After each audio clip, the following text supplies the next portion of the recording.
gusto de saludarlos. Vamos a empezar con nuestra sesión de trabajo el día de hoy. Les comento que ya califiqué. No me dio tiempo a subir las notas porque miren, de verdad me están preguntando, pero incluso a la sección A vine como a las 6:15, 6:20, un par de inconvenientes en la oficina, me atrasaron el día, entonces hoy en el transcurso del día quería subir las notas, pero ya no me fue posible, pero sí ya califiqué. Les soy bien honesto, jóvenes, sí consideré que el examen venía sencillo, pero sí veo varias notas que miren, lo que yo creo es que lo que estamos viendo hoy acá es el reflejo de las notas. La gente que está acá y los que se conectan son a los que, digamos, creo que tienen un buen punteo. Y evidentemente, jóvenes, hay gente que no ha venido a clases y solo entran a intentar en el examen porque de verdad habían exámenes en blanco, no respondieron nada. Entonces yo entiendo que fallen algunas preguntas, pero ya realmente exámenes en blanco refleja gente que nunca ha venido a clases. Entonces vamos a solventar el examen el día de hoy. Vamos a ir platicando porque la idea es no solo que tengan la claridad de cómo se debía haber contestado el examen, sino que lo que hemos hablado realmente que haya un manejo del juicio ordinario laboral, que haya un manejo de código, ¿sí? Pensando obviamente en su ejercicio profesional. Después de la clase de hoy creo que nos van a quedar solo 4 clases. Nos hace falta por ver todavía los medios de prueba, nos hace falta el auto para mejor proveer, sentencia y recursos.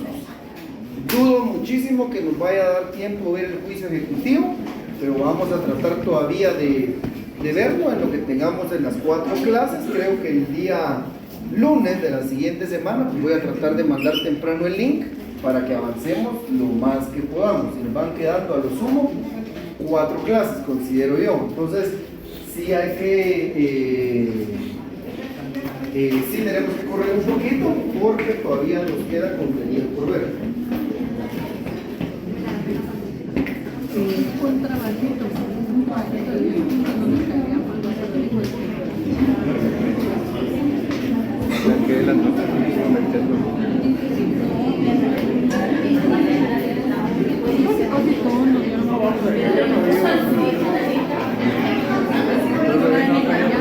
verdad.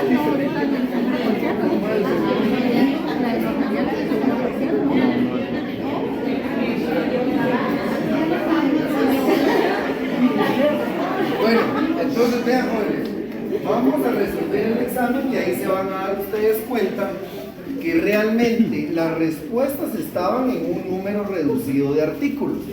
No había ni siquiera que buscar mucho, vi otra vez algunos en el índice cuando realmente los artículos eran pocos.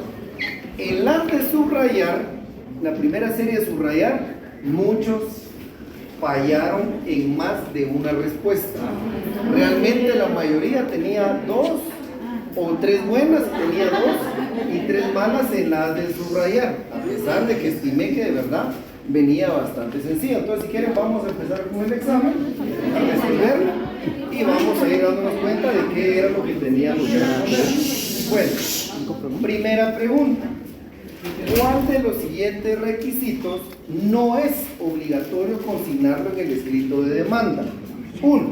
Nombre y apellidos de quien interpone la demanda, domicilio de la persona que le interpone, nombre y apellidos de la persona de quien se reclama un derecho, enumeración de los medios de prueba, y 5. Todos los requisitos anteriores deben consignarse en el escrito de demanda.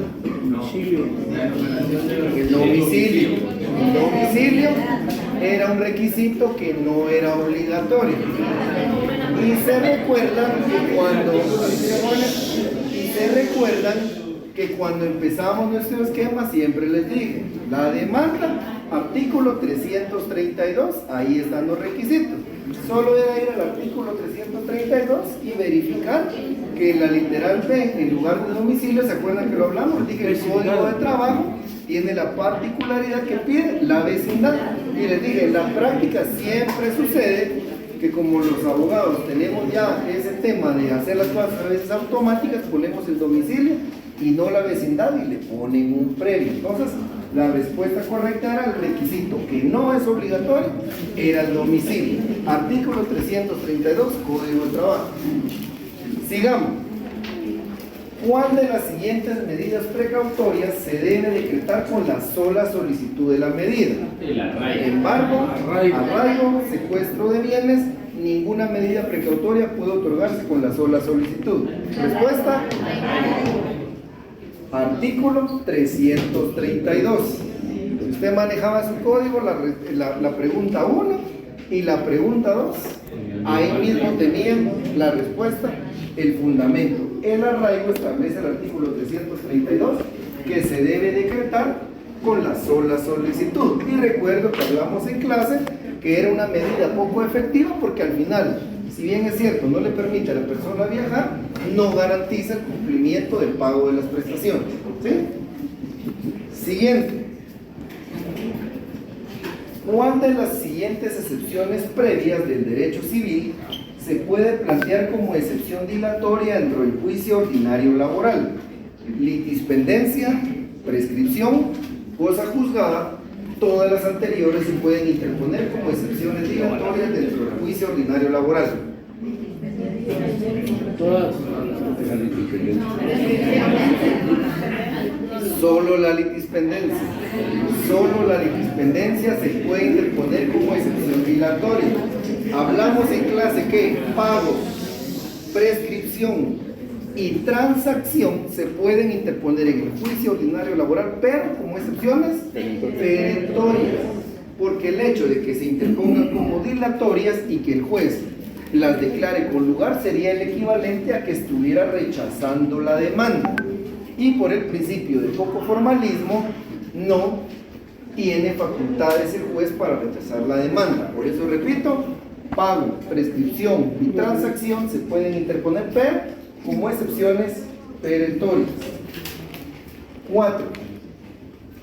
Es una característica de las excepciones dilatorias dentro del juicio ordinario laboral. Suspenden el trámite del proceso, son innominadas, se resuelven en sentencia. Todas las anteriores son características de las excepciones dilatorias dentro del juicio ordinario laboral. ¿Las dilatorias? No.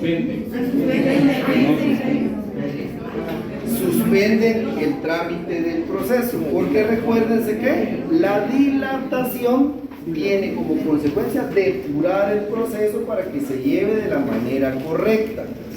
No son innominadas porque la ley las nomina. Artículo 116, Código Procesal Civil y Mercantil. El nombre les da, el código les da el nombre, y esas no se resuelven en sentencia, se resuelven previamente a continuar con el desarrollo del juicio. Entonces la respuesta correcta ahí era: suspenden el trámite del proceso. ¿Sí? 5. Aquí falló un montón de gente ustedes, y creo que había sido bien enfático yo cuando vimos en clase y lo repetimos y lo repetimos y lo repetimos. ¿Cuál de las siguientes etapas procesales no es obligatoria dentro del juicio ordinario?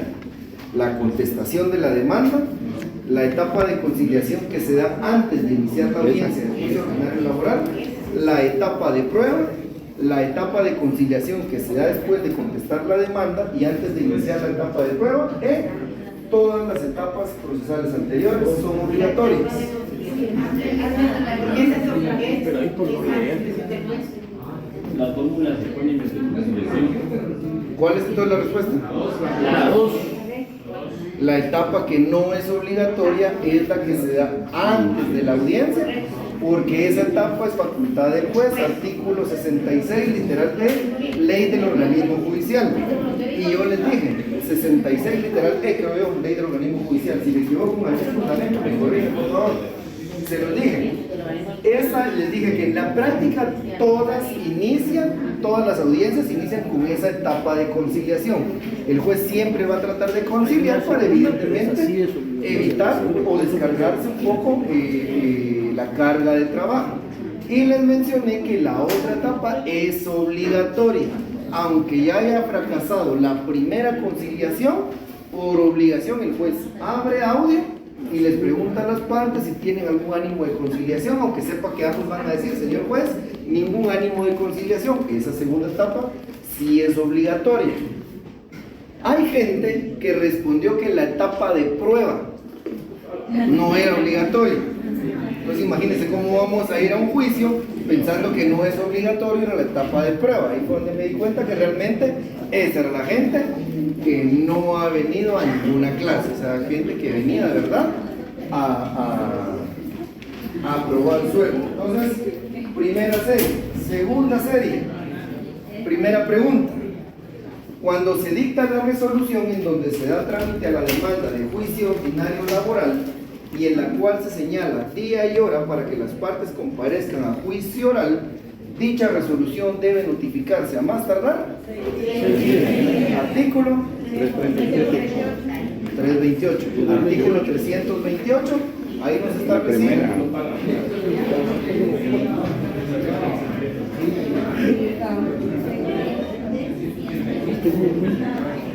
Bueno, no, en el 335 establece que el juez va a resolver, darle trámite a la demanda estableciendo día y hora de la audiencia. Pero la pregunta es, a partir de que se firma esa resolución, entonces, ¿en cuánto tiempo se debe notificar? 328, 6 días. Que lo hablamos siempre cuando hablamos del esquema, les dije, el juez revisa, artículo 332, revisa que estén todos los requisitos. Si algún requisito no está, consigna un previo. Si subsanan el previo o si todos los requisitos se ajustan a lo que establece el 332, dicta la resolución que establece el artículo 335 y esa resolución se debe notificar a más tardar dentro de 6 días. Y les dije también, en la práctica es otro tema, eso no se da, pero nosotros tenemos que manejar lo que establece la ley. 2. ¿En qué caso no es obligatorio para el demandante ofrecer y proponer prueba cuando se presenta una demanda dentro del juicio ordinario laboral? En caso de despido injustificado. En caso de despido injustificado. Artículo 338, ¿no? No. Fíjense que realmente el fundamento correcto era el artículo 332, literal E, en donde dice la enumeración de los medios de prueba individualizándolos. Y en la parte final lo que establece, salvo cuando se trate de despido injustificado, que no está obligado el demandante a ofrecer prueba en contrario. Ofrecer prueba. Artículo 332, literal E. Para aquellos que colocaron como fundamento legal el artículo 78, quiero decirles que se las califique completa. ¿Sí? Eso está bien, porque si no, rascándoles puntos anduve todavía. Entonces también se las califiqué como valedera. Incluso, no obstante la advertencia de tachones, enmendaduras y correcciones, obvié la norma y también permití que quien hubiera corregido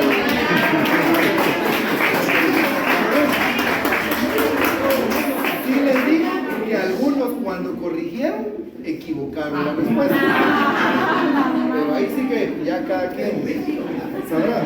Siguiente. Esta es otra pregunta que estaba regalada, ustedes, regalada.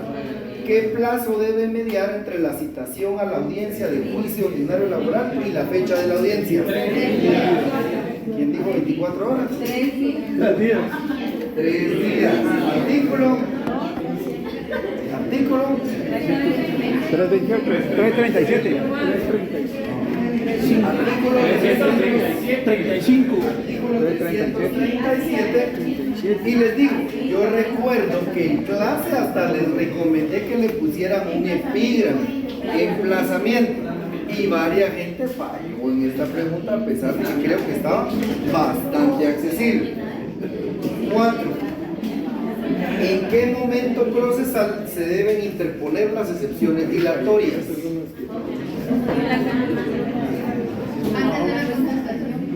antes de la contestación de la demanda. Recuerden que las excepciones dilatorias, jóvenes, repito, tienen la finalidad de depurar el proceso. Entonces se interponen antes de contestar la demanda. 342. ¿Establece qué establece ahí? Las excepciones perentorias se opondrán con la contestación de la demanda o de la reconvención. Perentorias, pero los dilatorios. Perentorias. No, los dilatorios. Pero no.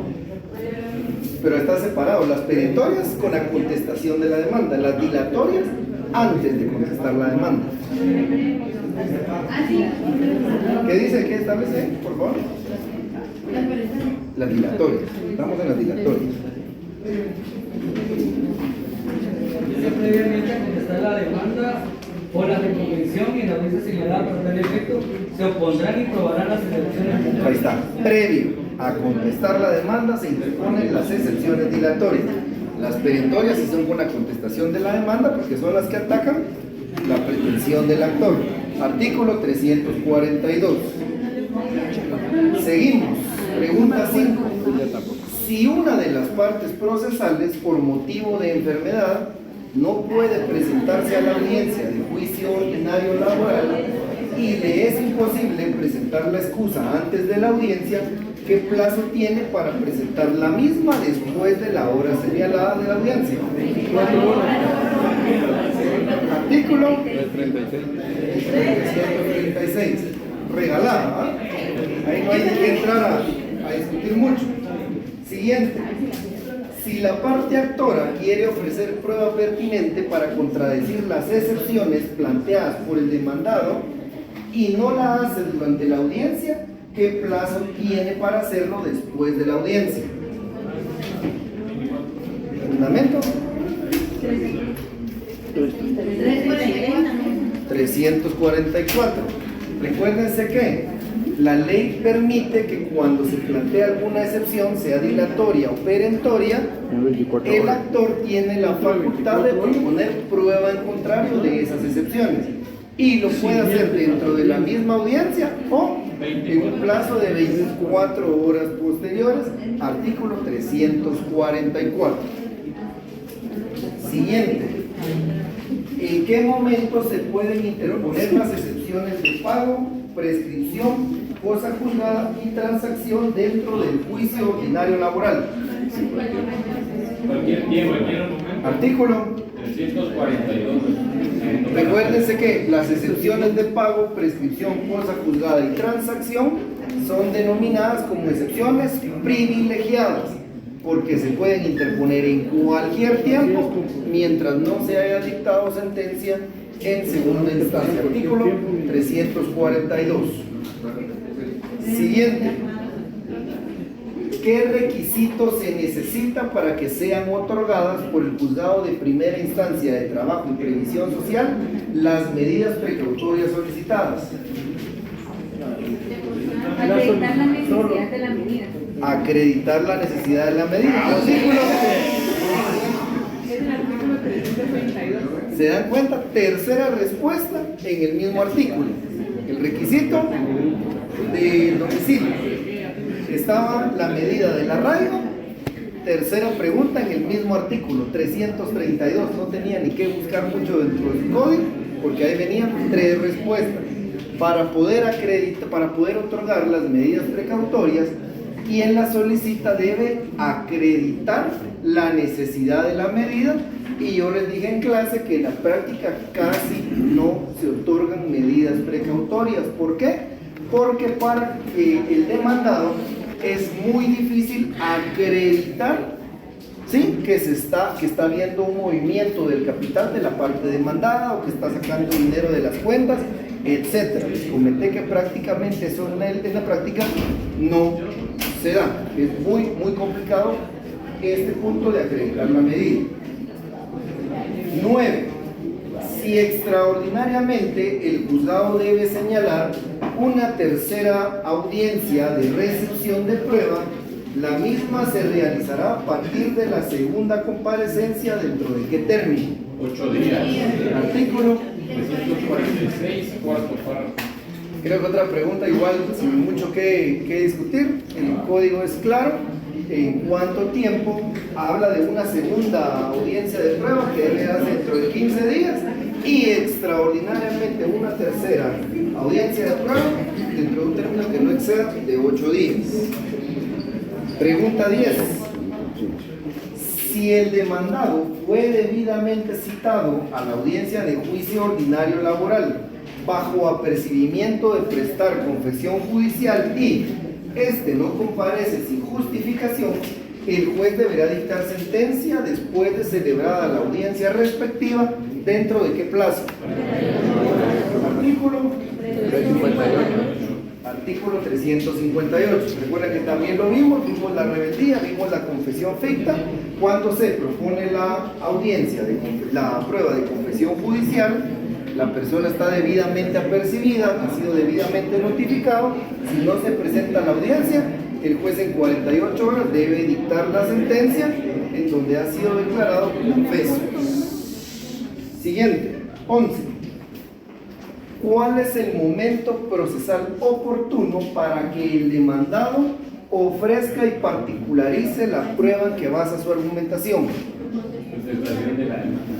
En la contestación de la demanda. ¿Fundamento? 338. ¿Qué establece 338?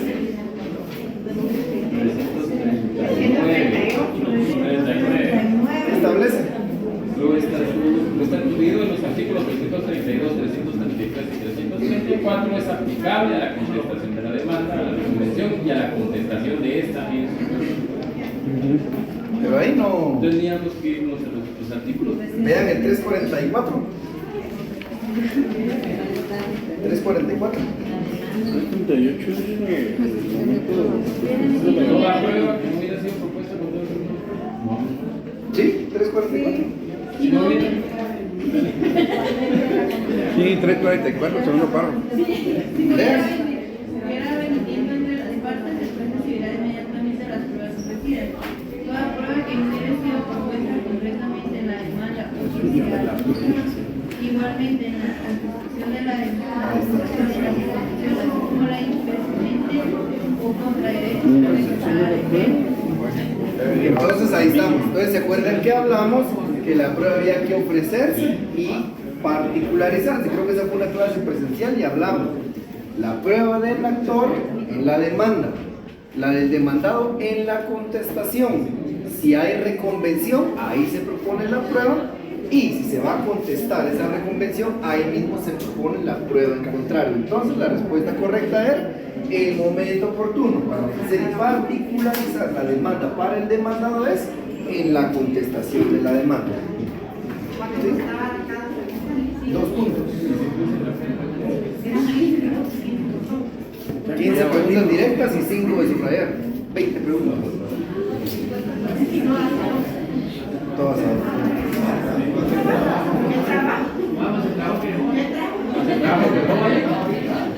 Siguiente. ¿Cuál es la oportunidad procesal para contestar la demanda? ¿Cuál es la oportunidad procesal para contestar la demanda? Hasta el momento de la primera audiencia. Artículo 338. Artículo 338. ¿Se recuerdan que hablamos en clase que la demanda se podía contestar hasta el momento de la primera audiencia porque la ley le faculta al actor para que todavía entre la citación y la audiencia e incluso en esa primera audiencia amplíe o modifique su demanda? Por eso es que el actor va a poder contestar la demanda hasta el momento de esa primera audiencia. Si la contesta previamente, esa contestación va a ser rechazada por el juez por prematura. Entonces la respuesta correcta es hasta el momento de la primera audiencia, artículo 338. 13. Dentro del juicio ordinario laboral, ¿cuál es el sistema de valoración de la prueba? Conciencia. Conciencia. El sistema de valoración y apreciación de la prueba en conciencia. Artículo 301. Artículo 361. En esta pregunta particularmente falló un buen número de ustedes falló en esta pregunta. Y yo recuerdo que incluso cuando esto lo vimos en la última clase, y recuerdo que hice la salvedad, les dije, vean cuántas personas estamos conectados, que creo que habíamos 75 conectados, y se examinaron 148. Es decir, la mitad no estaba conectado, y por eso fue que un buen número de ustedes falló en esta pregunta el sistema de valoración de la prueba, a pesar de que lo recalcamos muchísimo en esa última clase, ¿sí? Siguiente, 14. ¿Cuántos testigos pueden ofrecer las partes procesales sobre cada uno de los hechos que pretende establecer? 4 testigos. El artículo era el que no sabía. Artículo 347. Artículo 347. Y la última. ¿Cuál es el sistema de apreciación y valoración de la prueba del medio de confesión judicial? La sana crítica. Ahí del artículo 361 le establece, dice que el sistema de apreciación y valoración de la prueba del juicio ordinario laboral es la prueba en conciencia. Pero, y todavía lo hablamos, tiene una gran limitante para el juez, porque dice documentos, confesión judicial y reconocimiento judicial de conformidad con lo que establece el Código Procesal Civil y Mercantil. Y vimos que en el Código Procesal Civil y Mercantil, en el artículo 127, establece que el sistema de valoración de la prueba es la sana crítica. ¿Y qué artículo era Son correcto? dos sistemas de valoración distintos. ¿Y qué artículo era correcto del procesal civil y mercantil? Fíjense que bueno, por lo que preguntan acá en orden, a ver, si pusieron sana crítica razonada es distinto a sana crítica, no es lo mismo. Si el sistema de valoración sana crítica es uno y sana crítica razonada es otro. 2. Si pusieron la sana crítica y pusieron el artículo 361, se las tomé como buena. Si pusieron el 127, también las tomaron como buena. Adelante. No.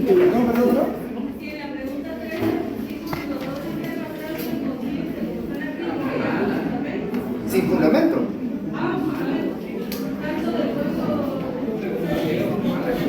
¿Está bien? ¿Sí? Fui benévolo. ¿Hay fundamento que sí? Es parcialmente positivo. Un punto. ¿Estaba o no estaba sencillo el examen? Miremos. Miren, veamos cuántos entre mañana y el miércoles.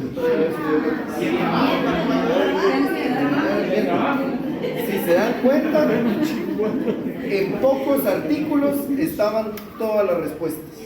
En pocos artículos. Por lo menos creo que son, si mucho, 8, 9 o 10 artículos donde estaba el contenido de todas las respuestas. Si manejaba usted su código, no tenía ningún problema en solventar el examen rápido. Creo que el primer examen igual se entregó en 20, 30 minutos, lo entregó allá mi estimadísimo rapidísimo, que fue el quien entregó también la primera vez el examen. No sacó los 40, pero le fue bastante bien. Pero no sacó los 40, creo que le falló por 1 o 2. Pero eso demostraba que evidentemente el examen venía bastante manejable. Creo que sí, creo. Pero sí les digo que hay un buen porcentaje de personas que están por debajo de los 20 puntos. Un tercio está debajo de los 20 puntos. Yo necesito 20, a mí. Los que no vienen a clase.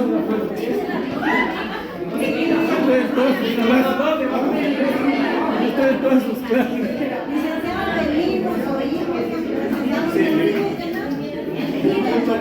Aunque sea de zona mínima. Estaba sencillo.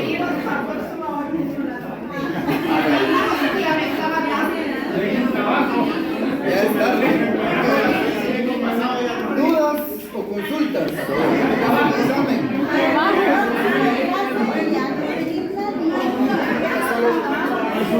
¿Cuál